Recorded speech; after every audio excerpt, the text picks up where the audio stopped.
Friends, टीके study classes के YouTube channel से मैं तेजकर्ण शर्मा सभी प्यारे मित्रों का बहुत बहुत स्वागत, हार्दिक अभिनंदन करता हूं। दोस्तों, राजस्थान की कला संस्कृति के अंदर राजस्थान की प्रमुख जो सभ्यताएं हैं उनके बारे में हम चर्चा कर रहे थे। और दोस्तों, हमने अब तक 11 सभ्यताओं के बारे में हमने आपको पढ़ा दिया है और उम्मीद करता हूं कि आपने उन 11 सभ्यताओं को अच्छी तरह से पढ़ा है और उसके नोट्स भी आपने बनाए हैं। दोस्तों, आज हम बात करेंगे 3 सभ्यताओं की बात करेंगे। दोस्तों, एक तो ओजियाना जो सभ्यता है जो आपको पता है भीलवाड़ा के अंदर विकसित हुई है। एक जो कुराड़ा है सभ्यता, कुराड़ा जो नागौर के अंदर दोस्तों पर्वतसर नागौर के अंदर कुराड़ा गांव में विकसित हुई, उसकी चर्चा करेंगे। साथ ही हम जोधपुरा यानी कि कोटपुतली तहसील के अंदर दोस्तों जो जोधपुरा सभ्यता उसकी हम चर्चा करेंगे जो जयपुर के अंदर है। तो 3 सभ्यताओं को आज एक चर्चा का विषय बनाएंगे दोस्तों। तो दोस्तों जुड़े रहेगा और अपना जो टीके स्टडी क्लासेस चैनल है उसको आप लगातार शेयर सब्सक्राइब भी करते रहिएगा। तो दोस्तों स्टार्ट करते हैं। देखिएगा, सबसे पहले हम बात करें ओजियाना जो सभ्यता है दोस्तों जो भीलवाड़ा के अंदर विकसित हुई उसकी हम चर्चा कर लेते हैं। देखिएगा, ओजियाना जो सभ्यता है आहार सभ्यता से संबंधित अवशेष प्राप्त हुए हैं। देखिएगा, ओजियाना जो सभ्यता है उसमें जो आहार सभ्यता है आपको पता है जो आहार सभ्यता आहार नामक स्थान उदयपुर के अंदर बेड़स नदी या बनास नदी के किनारे विकसित हुई है दोस्तों। तो यहाँ पर आहार सभ्यता से संबंधित अवशेष प्राप्त हुए। देखिए दोस्तों, आहार सभ्यता से संबंधित प्राप्त एक और सभ्यता थी जो मैंने आपको कल बताया था। इसमें मैंने आपको बताया था कि जो आपकी बालाथल जो सभ्यता है दोस्तों वल्लभनगर उदयपुर के अंदर, वहाँ पे भी आहार सभ्यता से रिलेटेड अवशेष प्राप्त हुए हैं। तो ऐसे हम कह सकते हैं कि जो भीलवाड़ा के अंदर दोस्तों ओजियाना जो सभ्यता विकसित हुए, यहाँ पे भी दोस्तों आपको पता है आहार सभ्यता से रिलेटेड कुछ अवशेष प्राप्त हुए हैं दोस्तों। इसके बाद हम बात करते हैं कि जो ओजियाना है, ओजियाना में आपको पता है दोस्तों जो गाय और बैल की मृण मूर्तियाँ प्राप्त हुई जिसे हम ओजियाना बुल के नाम की संज्ञा देते हैं। ऐसे ही हम कह सकते हैं कि जो आपको पता है कि जो वल्लभ नगर के अंदर जो गाय और बैल की जो 4000 वर्ष पुरानी जो मृण मूर्तियां मिली है दोस्तों, ठीक है, जिसको हम बालाथल बुल के नाम से हम उसकी संज्ञा देते हैं। ऐसे ही आपकी जो गाय और बैल की जो मृण मूर्तियां आपको ओजियाना से प्राप्त हुई है उसको भी हम ओजियाना बुल की संज्ञा हम उसको दी है दोस्तों, ठीक है। तो दोस्तों ये जो भी मैंने आपको बताया जो 4000 वर्ष पुराने जो नर कंकाल के अवशेष मिले हैं दोस्तों, तो उसको याद रखिएगा, ठीक है।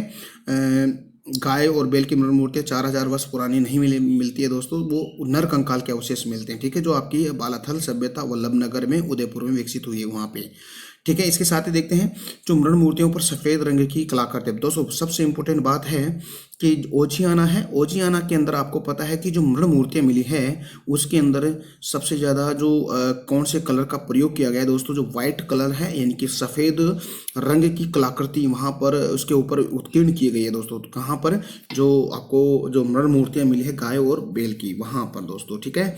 देखिए दोस्तों, अगर हम उत्खनन की बात करें, ओजियाना जो सभ्यता उसकी उत्खनन की बात करते हैं तो दोस्तों राजस्थान का जो राज्य पुरातत्व विभाग है, ठीक है, राजस्थान का, इसने ही 2000 और 2001 के अंदर इसका उत्खनन कार्य करवाया था। किसका? ओजियाना का, ठीक है दोस्तों उत्खनन के आधार पर इस सभ्यता का विकास 3 चरणों में हुआ है दोस्तों। तो ये आप याद रखिएगा, 3 चरणों के अंदर इसका विकास हुआ है। और दोस्तों जो इसका उत्खनन कार्य राजस्थान राज्य पुरातत्व विभाग के द्वारा 2001 के अंदर दोस्तों इसका उत्खनन कार्य करवाया था दोस्तों। यहाँ पर जो गाय और बैल की जो मृण मूर्तियाँ प्राप्त हुई है वहाँ पर दोस्तों मृण मूर्तियों पर जो सफ़ेद रंग की कलाकृति उत्कीर्ण की गई है। साथ ही हम कह सकते हैं कि आहार सभ्यता के जिस संबंधित जो ओजियाना सभ्यता है यानी कि आहार सभ्यता से रिलेटेड ओजियाना में अवशेष प्राप्त हुए। तो दोस्तों याद रखिएगा ओजियाना जो भीलवाड़ा के अंदर, ठीक है। अब देखते हैं दोस्तों यहाँ कुराड़ा बहुत इंपॉर्टेंट है दोस्तों, इस सभ्यता से क्वेश्चन पुटअप होने वाला है तो दोस्तों इसको पढ़िएगा। देखिए कुराड़ा एक गांव है दोस्तों, कहाँ? पर्वतसर नागौर के अंदर, ठीक है। तो याद रखिएगा कुराड़ा सभ्यता कहाँ पे? नागौर के अंदर। अगर और भी डीप जाए तो दोस्तों कहाँ? पर्वतसर तहसील है। और इसके साथ ही दोस्तों और भी डीप जाओगे तो एक कुराड़ा गांव है, वहाँ पर ये कुराड़ा सभ्यता विकसित हुई है नागौर में दोस्तों। इसी को हम औजारों की नगरी कहते हैं दोस्तों। जो कृषि से संबंधित जितने भी औजार होते हैं दोस्तों यहीं से प्राप्त हुए हैं, तो इसीलिए इसको हम कह सकते हैं औजारों की नगरी, ठीक है दोस्तों। याद रखिए बहुत इंपॉर्टेंट है, औजारों की नगरी किस सभ्यता को हम कह सकते हैं, तो आपको बताना है कुराड़ा सभ्यता को, ठीक है।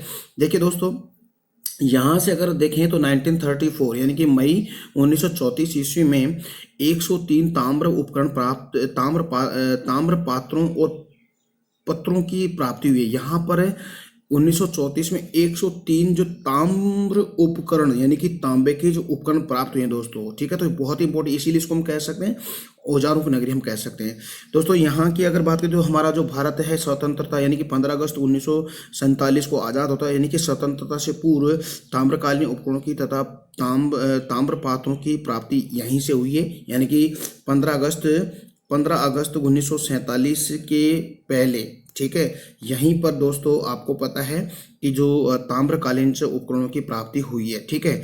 देखिएगा, प्रमाण युक्त आहार्य पत्र, देखिएगा, प्रमाण युक्त आहार्य पत्र जो ईरान के साथ पारस्परिक संबंधों का द्योतक भी है। देखिएगा, यहाँ पर जो प्रमाण युक्त एक पत्र मिला है जिसको हम आहार्य पत्र हम कह सकते हैं, जो ईरान का है दोस्तों।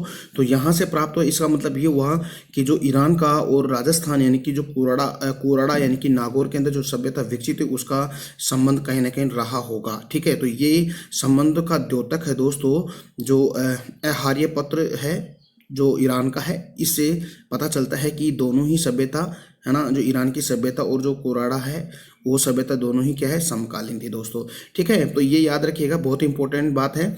इसके साथ ही दोस्तों जो जोधपुर है, जोधपुर जिला है आपको पता है, और जोधपुरा गांव है दोस्तों, अभी मैंने आपको बताया कोटपुतली के पास है अपने जयपुर के अंदर। तो जोधपुरा स्थल यानी कि जयपुर में एक देवधाम जोधपुरा है, ये निवाई टोक में। तो मैं अभी आपको मैं बता रहा हूँ कि जोधपुरा या जोधपुर से रिलेटेड 3 ऐसे स्थान हैं जो आपको एग्जाम के अंदर कन्फ्यूज करेंगे।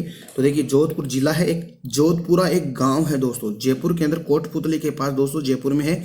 और एक जोधपुरिया है, देवधाम जोधपुरिया, वो निवाई टोक के अंदर जो देवनारायण जी का यहाँ पर एक मंदिर है दोस्तों। तो याद रखिएगा, ये 3 ऐसे जोधपुरा या जोधपुर से रिलेटेड 3 ऐसे स्थान हैं जिनको आप याद रखें, क्योंकि ये तीनों ये है जो आपको एग्जाम के अंदर कंफ्यूज करते हैं। तो इस कंफ्यूज को दूर करने के लिए मैंने आपको बता दिया है, जोधपुर जिला है, जोधपुरा स्थल जयपुर के अंदर है, एक देवधाम जोधपुरिया निवाई टोक के अंदर 2 देवनारायण जी का मंदिर भी है दोस्तों। तो ऐसे हम देखते हैं, जोधपुरा है दोस्तों, जो ये जोधपुरा है, ये जोधपुर है टोंक जो कोटपुतली तहसील है जयपुर के अंदर है, ठीक है।